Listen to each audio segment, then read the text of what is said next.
All right, waiting for confirmation. Okay. Mm-mm. Okay, I'm going to mute you here there, Bob. We'll get going on time here. Okay, we are live. We are live. Welcome in. We'll have to unmute when it's we bring you out, Reverend Tanae, but we're all here. Welcome in. This is Reverend Dr. Stephen J. Ksmida with Unity Prosperity Ocean International. You reached our Sunday morning simulcast. We're broadcasting live to social media here on Facebook, and later on it'll go out to YouTube. There's a few churches using this as their Sunday message. So thank you all for being here. Thank you all for looking in. We are so happy you are here to join us. We're going to dive right in this morning and bring out Reverend 𝗥𝗱𝗀𝗃 Ksmida to share an opening prayer, daily word, or whatever she's inspired to share this morning. Come on out, 𝗥𝗱𝗃, and get us going for today. Hello, everybody. Good morning. Today is Sunday, June 7th, 2026. I was thinking about the whole 6-7 thing, but anyway, today's daily word is prayer. So the affirmation, and we'll say it together 3 times. Prayer flows throughout my life. Prayer flows throughout my life. Prayer flows throughout my life. Prayer flows throughout my life. And it reads, just as my body needs water to stay healthy, my soul draws strength from living water, the ever-flowing presence of spirit within me. As I drink from this well, I am refreshed and ready to meet each moment prayerfully, fortified by divine love. Prayer flows naturally. When challenges or opportunities arise, I turn inward. When I start or complete a task, I pause to express gratitude. When I meet someone in need or am helped by another, I hold them in thoughts of light and love. Whether I pray aloud or pray silently, the prayerful energy arising from within me is a blessing. I open myself to Spirit's presence, and my prayer practice deepens. Prayer flows as naturally as breath itself, an inspired rhythm of life, sustained by living water that never runs dry. And the scripture reference today is from the book of Ephesians, chapter 6, verse 18, and it reads, pray in the Spirit at all times, in every prayer and supplication. May the Lord add a blessing to the reading and to the hearing of these words today. God bless you. Well, thank you for that, Reverend 𝗥𝗱𝗃. Appreciate you coming out and sharing and getting us started with today's daily word. That's how I start my day every day. And we're going to dive in this morning here. So let's keep an eye on that. We got some late stragglers coming in, and we're going to take a look at what we got going on. Now, if you listened to last week's podcast, you might have got a sneak peek, but this is the spiritual unity version here. And our piece today is titled Radical Responsibility, Reclaiming Your Spiritual Power. Radical responsibility, reclaiming your spiritual power. And I bring this up every once in a while, and I usually bring up things that I need to work on, right? That's usually how it happens. What do I have in the new thought, the unity tool chest that can help me along my positive path for spiritual living? And maybe I share from there to give myself a boost, and maybe it's something that will give somebody else a hand out there. And usually that's how it works, because if I'm going through some stuff, chances are somebody else is going through something similar. If not, well, get on the phone with me and pray me up a little bit. But radical responsibility, claiming your spiritual power. What if blame, complaining, and excuses are doing more than limiting our growth. Just consider that for a minute. What if they are quietly convincing us that outer conditions have more power than the divine life within us? Well, that's what we're going to talk about today, because there's transformational power in moving into this awareness. So I want to talk about one of the most powerful and sometimes uncomfortable principles of personal transformation, and that is responsibility. Now, I know some of you go back with Jack Canfield's work. That's one of the books that fell off the shelf when I was preparing for this today. In fact, I think that Jack Canfield, the success principles, was one of the first topics I was talking about when John and Sandy first walked into the old church in the old neighborhood and saw us for the first time. It was love at first sight, I remember. She said, I just love Jack Canfield and this stuff. But you know, I bring that up because his first chapter in that book is talking about responsibility. Now, this, not blame, not shame, not guilt, but responsibility. Because there comes a moment in every person's growth journey when they realize something life-changing. If I do not take responsibility for my life, I unconsciously give power over my life, give it to circumstances, to conditions, to other people even. And when that realization lands deeply enough, well, everything begins to change. And we're talking about the moment transformation actually begins. I just mentioned Jack Canfield, author and speaker. He often says you must take 100% responsibility for your life. That's on the very first page of that book. Now, when people first hear that, it can sound a little bit harsh because immediately the mind says, well, what about what happened to me? What about unfair circumstances? What about difficult people? What about trauma? What about bad luck? And let me say clearly, taking responsibility does not mean denying pain, okay? It does not mean pretending life has always been fair. It does not mean excusing harmful behavior from others. It doesn't mean any of that. It means something deeper. It means recognizing that your response, your mindset, your direction, your choices, your future still belong to you.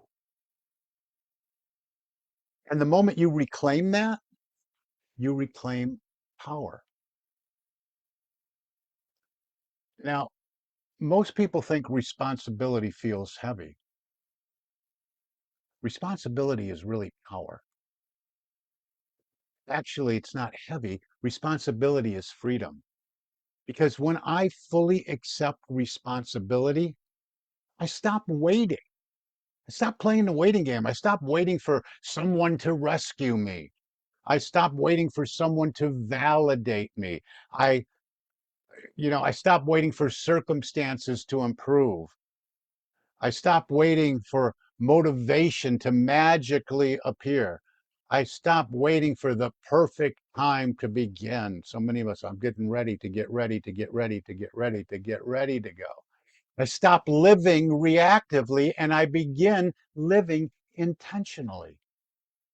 Jesus consistently called people into conscious participation with life. Again and again, he asked questions like, wilt thou be made whole? That's in John chapter 5, verse 6. Will thou be made whole? Will be. Will you? Responsibility. Not because divine healing was unavailable, but because willingness, participation, and inner decision matter. Spiritual growth begins when we stop waiting for life to happen to us and begin consciously cooperating with the life of God within us. So let's look at a few things we really should be giving up. Maybe this would probably be a good talk for Lent. Maybe we'll revisit this, or in November when we look at renunciation. But all year long, we're really looking at, hey, what do we need to release so we can move into a greater, grander version of ourselves? So for today, I really want to focus on three things we must release, and I gave you a little clue to what those are.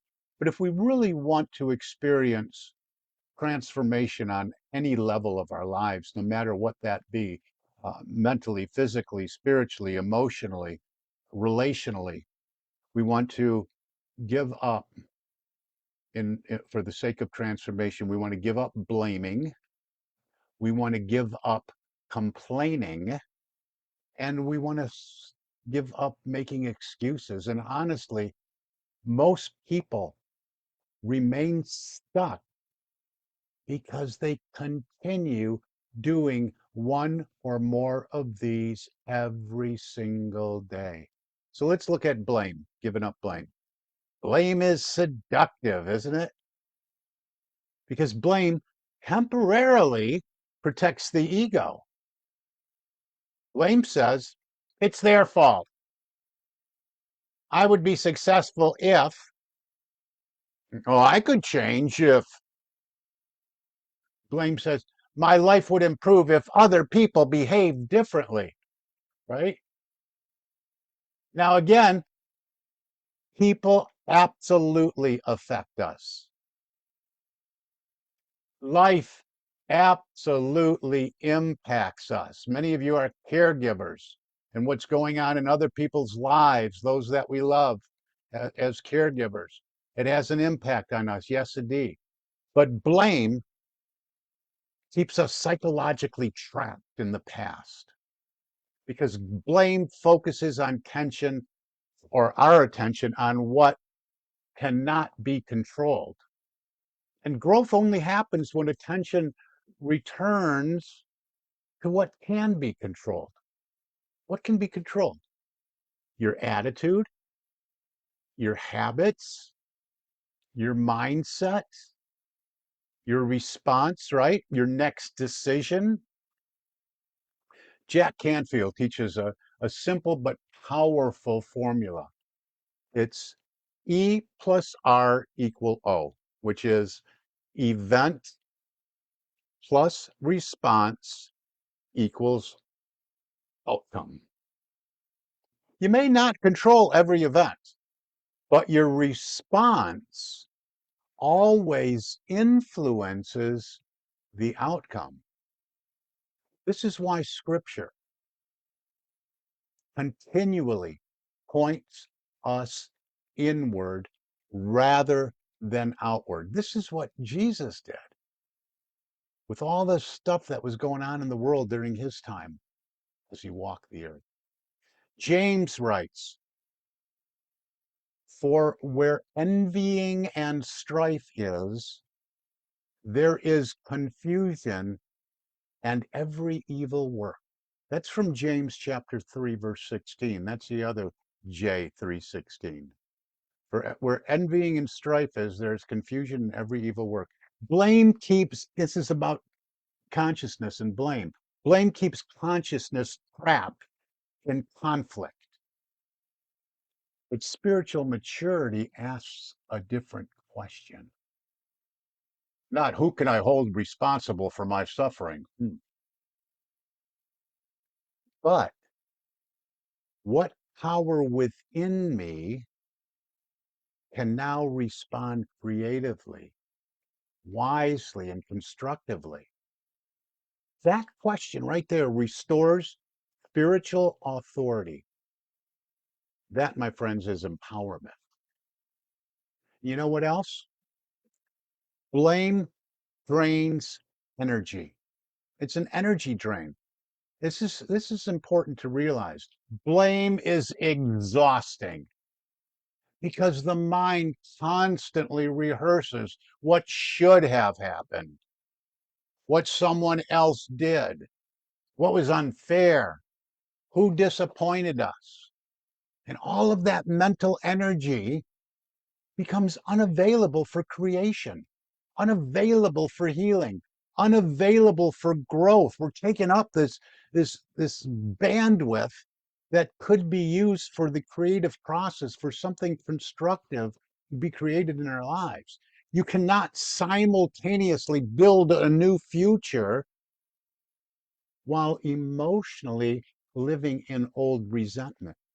At some point, we must say, yes, this happened, but I will not allow it to define the rest of my life. That is power. So what goes along with this is the giving up complaining part of it.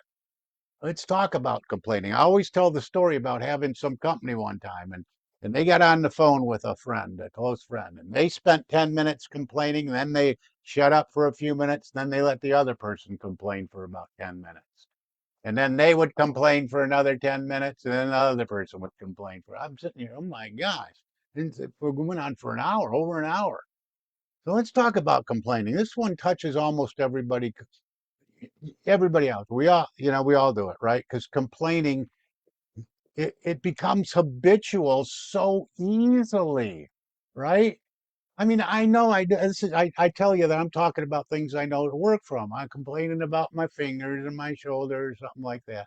No, I'm speaking now about how good it feels because I finally have something helping me. I finally got apprehended the right mental conditioning to go along this one. But this touches everybody because it becomes a habit.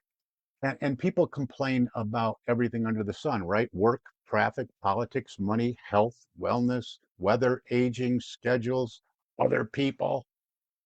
And what's dangerous is that complaining, get this, complaining often feels productive.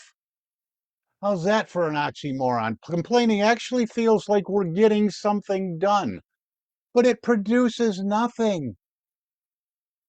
Complaining creates emotional reinforcement. And I love it. Tanae just said, no, you know what? I'm not even going there. Yeah, you know, and I love it when she does it when it's about me. But, anyway, that's another talk for another day. Complaining creates emotional reinforcement. The more we complain, the more emotionally we condition ourselves to focus on what is wrong. That's what we're doing. We're conditioning ourselves to focus on what is wrong. And eventually, the brain, yeah, the vein eventually begins scanning constantly for problems, not possibilities, problems. We're conditioning it to do that. Now, this does not mean we ignore legitimate challenges. They're going to come up. But it means we stop emotionally living inside of them because energy flows where attention goes. And if attention constantly goes toward frustration, frustration expands. The children of Israel provide one of the clearest biblical examples of this principle. Even after liberation, they were slaves, pretty much slaves in bondage, held in bondage. But even after liberation, they continue to complain in the wilderness about conditions, about uncertainty, about discomfort. And their consciousness remained trapped in limitation long after freedom had already been offered to them. We read in Paul's letter to the Philippians, chapter 2, verse 14. He gives us a remarkable direct instruction here. Paul simply says, do all things without murmurings and disputings. And in other words, all right, and the grumbling, do it without that. Let that part of it go. Why? Because chronic complaining clouds perception, right? It becomes difficult to recognize guidance, opportunity, provision, and possibility when consciousness becomes conditioned toward negativity. And you know what helps tremendously is gratitude. Gratitude clears the inner vision. I like to look at, remember the Etch-a-Sketch? Turn that sucker upside down. I'm going to start all over. We got a clean slate. Gratitude clears the inner vision. And you know what else? Complaining lowers personal power. Have you ever noticed how drained people feel after prolonged complaining? That's because complaining lowers emotional vibration. It weakens creativity. It weakens gratitude. It weakens problem solving, our ability to solve problems. It weakens enthusiasm. You ever enthusiastic when you're complaining about something? Not in the right way, anyway. And you know what? Eventually, people begin identifying with struggle itself. They begin lining up with it. They begin wearing it, energetically, at least, anyway. But transformation requires a different question. Not why is this happening to me, but what can I do now? What can I do now? That question restores power immediately. And let's talk more about this because we use gratitude all the time. And gratitude, it interrupts complaining. One of the fastest ways to interrupt chronic complaining is gratitude, because gratitude shifts focus from scarcity to possibility. Maybe we're not making all the jump all the way there to where we need to be, but we're moving from scarcity and placing it outside of it to possibility. Hey, my good's showing up. It's not going to stop showing up. And gratitude is not denial. It is perspective. It says, yes, challenges exist, but so do opportunities. So does growth. So does possibility. And people who consistently grow in life usually develop this ability, I should say. They refuse to let temporary problems dominate their entire consciousness. And one of the most powerful tools that we can use, one of the most powerful ways we can pray, is to move into a consciousness of gratitude and practice gratitude every single day. Now, let's talk about the last one. Let's talk about excuses. Excuses are particularly dangerous because, well, they sound reasonable, right? And often they are reasonable. I'm too busy. I'm overwhelmed. I'm too old. You ever hear that one? Tell our friend John that when he's going to the track. He's still running around that track, right? How about, I don't have enough money. I'll start later. All these are excuses. I just need more time. And again, some of those circumstances may be real.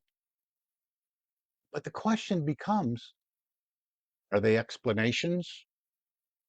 Or are they limitations we have chosen to permanently believe?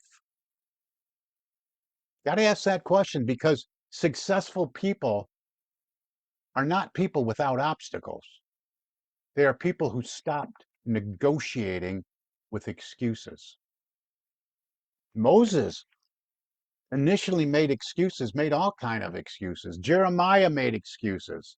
Even Gideon questioned his qualifications. Throughout Scripture, we repeatedly see ordinary people hesitating because they focused on perceived inadequacy rather than divine possibility. Yet God continually responds in essentially the same way, as we hear all the way back in Exodus chapter 3, verse 12. Certainly I will be with thee. The deeper spiritual lesson is this: we are rarely transformed because we feel fully ready. We are transformed because we become willing to move forward despite uncertainty. Faith is often expressed through action before confidence fully arrives. Remember that. That is key. Say that again. Faith is often expressed through action before confidence fully arrives. So we got to move. And excuses, they create stagnation. Every excuse postpones possibility. Every excuse delays action. Every excuse reinforces a smaller identity. And over time,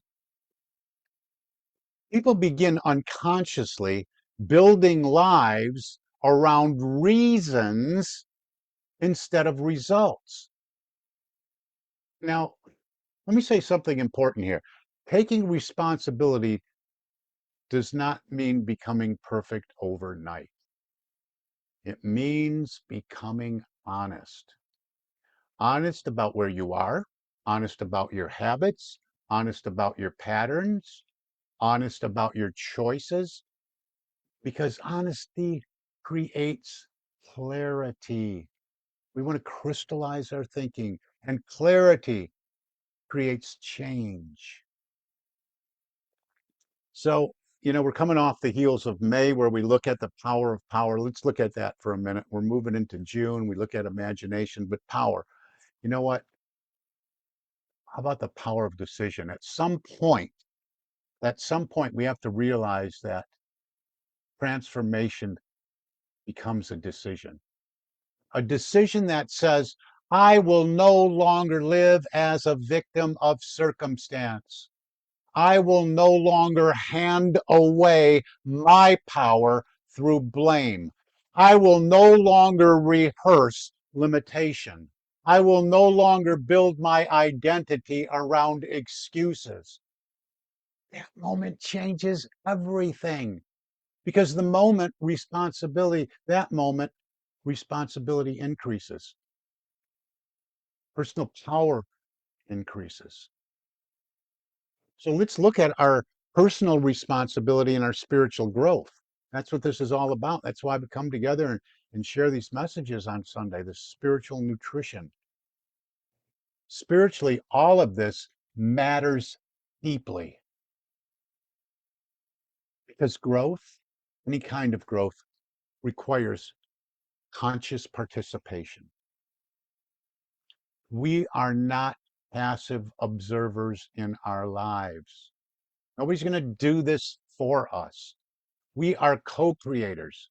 And what I mean by that's cooperating with law, cooperating with love, cooperating with the principles of harmlessness and compassion and empathy.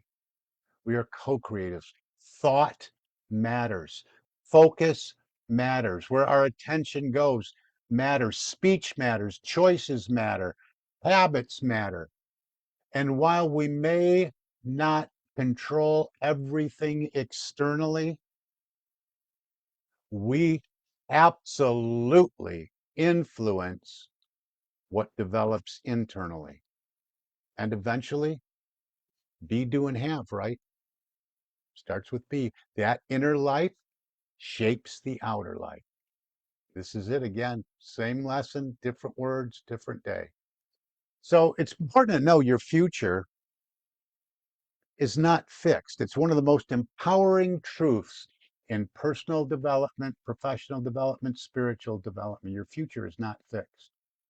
You are shaping it every single day through decisions, through focus, through actions, through where you're allowing your attention to go and flow, right? Through reactions, through beliefs and habits. The future is not merely something that happens to you. It is something you participate in creating. So application and action, right? That's what we do. A simple challenge. The challenge for you today: spend 1 week observing. This is not really hard. Spend 1 week observing blame, complaints, and excuses. Just observing, not judging yourself, okay? Just noticing. Notice what you notice, right? I always say that. Just noticing. How often do they appear? How often do they shape your thinking? If you want to go deeper into this, okay, I notice that. Is it shaping my thinking? Is it shaping? Am I watching my thought pattern? Am I watching my train of thought? Am I observing this? Wow, look at where my thinking is going. Look at how this is shaping my thinking. And then when you notice that, gently interrupt them. Do a pattern interrupt. Replace blame, reel it back in with responsibility. Replace complaining with gratitude. Replace excuses with action, movement, even small action, because small action restores momentum, right? The little train that could. And momentum changes lives, right? I love that momentum and even that small action, because I was doing this. I was complaining about this shoulder. I lost some muscle too when I was losing my fat and stuff like that, and things were hurting. But what cleared it up? I got some non-prescription pain relief. Yeah, that helps tremendously. But movement helps, action helps, not the complaining. I started doing this thing, and we're going to do this on a monthly basis. Anybody wants to join us, and it's just called Silly Dancing. I get on the treadmill every day for 35 minutes, and that takes care of the lower back. Then I pick up some small dumbbells because I can't go right back to the heavy weights I was doing. And I put on some music, usually some old Motown music, and I grab those dumbbells. Often today will join in with me, and I'll just start moving with the dumbbells to the. I just call it silly dancing because I don't, I say I've always been a preacher. White people can't dance, but anyway, I get out there and I'm taking her head over there. But anyway, I just start moving around to Dancing in the Streets or September by Earth, Wind and Fire. And I'm telling you what, it creates that momentum. Now, if I don't do it, I miss it, right? So let me wrap this all thing up, put a bow on it. Jack Canfield once said, if you keep doing what you've always done, you'll keep getting what you've always got. And while that may sound simple, it is profoundly true. Transformation begins the moment we stop waiting for life to change. We begin changing ourselves, not perfectly, but intentionally, responsibly, consciously, because responsibility is not punishment. Responsibility is power. And perhaps this is why the Apostle Paul wrote, one of our favorites, you hear it all the time here at Unity Prosperity Ocean, Romans 12:2. Be ye transformed by the renewing of your mind. Transformation is not passive, my friends. It is participatory. The renewing of the mind requires awareness, intention, choice, and responsibility. And the beautiful truth in all of this is the moment we stop surrendering our power to blame, complaining, and excuses, we begin making space for transformation. We're going to talk about that space part of it next week. So Perhaps the most liberating realization of all of this is the moment you stop giving away your power, your life begins to move in a completely different direction. And that's going to do it. We're going to move into our time of meditation. Let's do a little reflection around all of this. I'm going to turn on some background music. And while I'm doing that, I invite you to get comfortable right where you are, taking in a deep breath,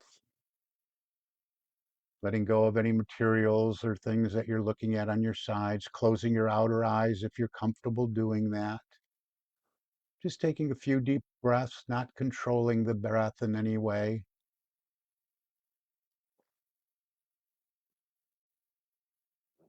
Another deep breath or two. Do you have some thumbs up confirmation on any background music today?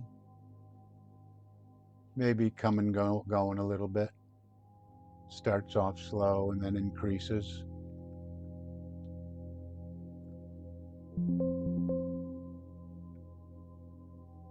Got a little background music there? All right, good. So just another deep breath in and allow your body to really relax into this moment.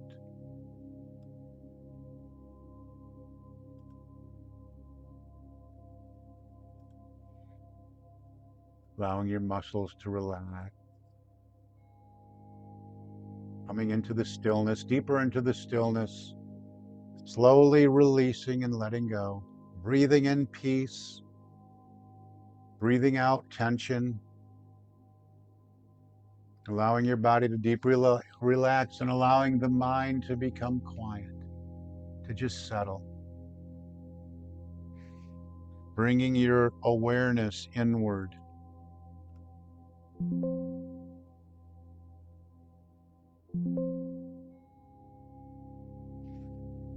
Beyond conditions, beyond circumstances, beyond appearances, into the deeper center of your being.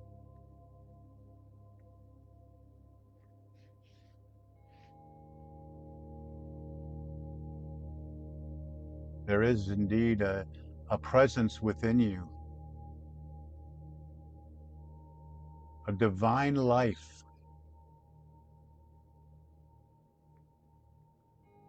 a spiritual power, steady, silent, unshaken.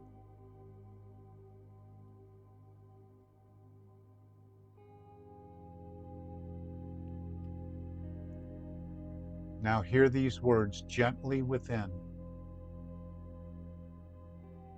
The power of God within me is greater than any condition around me.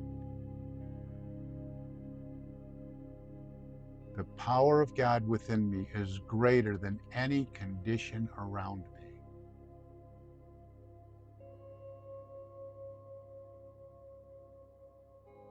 Let that settle deeply into consciousness.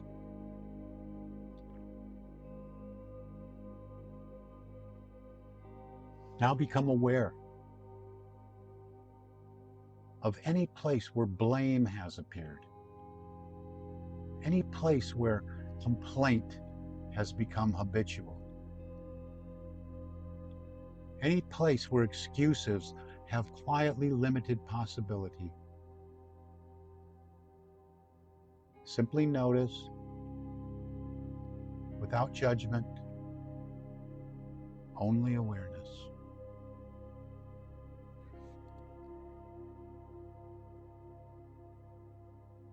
Now gently release those patterns, because every time we blame, complain, or make excuses, we consciously affirm that outer conditions have more power than the divine life within us. But today we reclaim our power.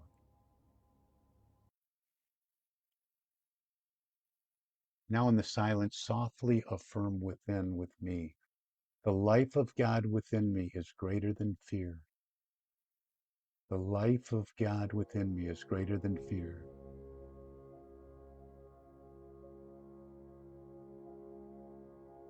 Greater than limitation. Greater than circumstance.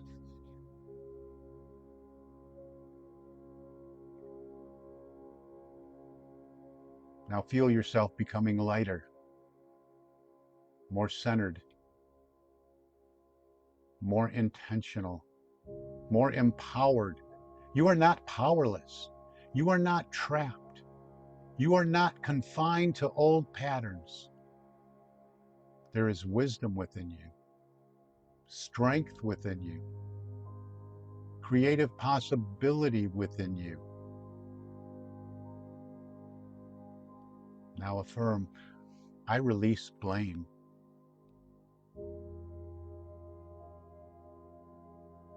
I release complaining. I release excuses. And now I accept responsibility for the life I am creating.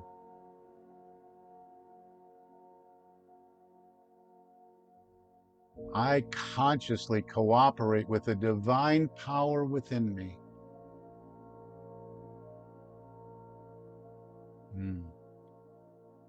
Feel that. Deepen into that. Rest in that. Allow that truth to become real within you. Let's take another deep breath in. And as you exhale, let's affirm again, the power within me is greater than any condition before me. And gently return to this time, this place, your space, carrying that awareness, all this awareness with you throughout today, throughout this week. With thanksgiving, thanks be to God. And so it is, and so we let it be. Amen, amen, amen.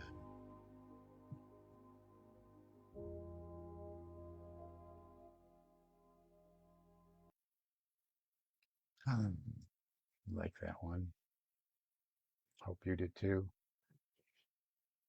This is the point in our Sunday where we bless you all for looking in. We invite you to stay here with us, those of you on Zoom, those of you looking in on social media, on YouTube, Facebook, and wherever you are on your spiritual path. On behalf of Reverend Tanae and myself, we say we love you, we bless you, we appreciate you, and we behold the Christ within you. Thank you for being here. We'll see you next week at 10 a.m. Central Time. If you can join us live in Fort Walton Beach, do so. The instructions are on the Facebook page, or get the newsletter, open it up, find it, and join us. We'd love to see you in person next week. 105 Lewis Street, Fort Walton Beach. This is Reverend Dr. Stephen J. 𝗥𝗱𝗀, along with Reverend Tanae K. 𝗥𝗱𝗀, signing off. See you next time. God bless you.